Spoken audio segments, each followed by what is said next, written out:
The Center for Constitutional Rights has been doing a range of work around pipeline issues. Now, what's important to note is that we're not an environmental law shop, right? We don't do that work. We don't look at parts per million in terms of that kind of litigation. But what we are is we're an organization.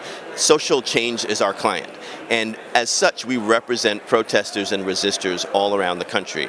In the context of Standing Rock and in the context of the Bayou Bridge pipeline, which is the pipeline that is going down through Louisiana, we've represented protesters that have been involved in the protest. And in Standing Rock in particular, the Energy Transfer Partners company that runs the pipeline has sued the protesters under a federal RICO, a federal racketeering civil lawsuit. This is the lawsuit that we use for mafia dons.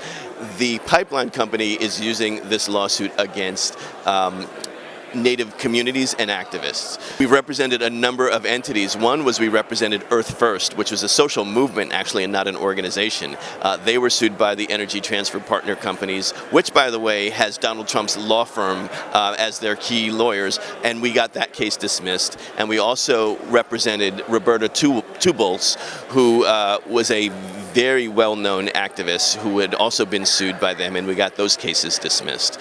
Moving down from the pipeline in the Dakotas to the pipeline in Louisiana, we're working with a range of activists down there that have been protesting, and we're now fighting things like the critical infrastructure bill that the state of Louisiana has put forward to protect the pipeline companies. And this is sort of how crazy it is down there. The critical infrastructure bill, most states have them, and it says that people can't trespass on things that are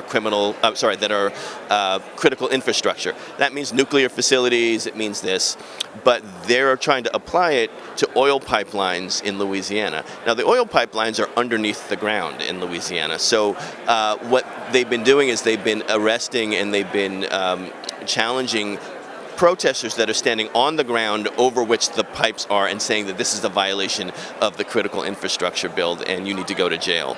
So we've been challenging both that law and providing support for the protesters that are being criminalized under that law.